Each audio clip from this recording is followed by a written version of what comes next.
205, Oregon. Countless hours have been spent hunched over your tastelessly blue, scratchy couches, washing the seemingly never-ending dishes and wiping countless surfaces clean. To say I love the sound the bathtub made when you stepped in would be lying to myself, and so would telling myself that I loved the fact that there were only two sources of natural lighting and both were shuttered closed, preventing any chance of a nice breeze from moving through the house to help disperse the smell of burnt chicken and poorly made pasta sauces. To say I loved the feeling of frantically sprinting to catch far too infrequent buses and having to go up a hill to do laundry, both ways, would be a frickin' lie and a frickin' tragedy. Most nights, besides the occasional footsteps of my neighbors above, through the thin asbestos-covered ceiling, this place felt really lonely, and I hated it. I hated it for the way it made me look inwards, think too deeply about my inevitable death, too much alone time to look at the carcinogens in my soap and the chemicals in my food. I hated it for the way it felt in stark contrast to home. There were no windows in the kitchen, and there was no mom to cook us dinner.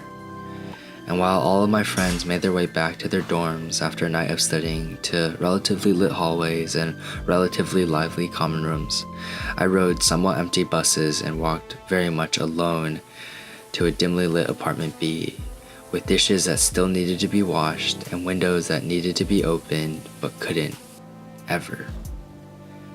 But, of course, this poem has a twist, because there's no other reason I'd write it. And it's that despite all these horrible things about this apartment, I still found so much joy in it.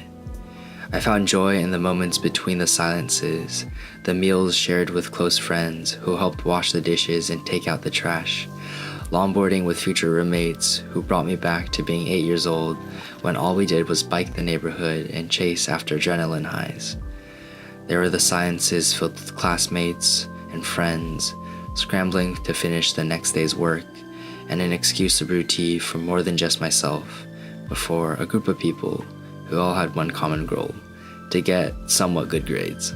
It was a private space to call Hadley, away from the nosy noses, prying eyes, and perked ears of West Campus, to share emptiness with someone who was so far away.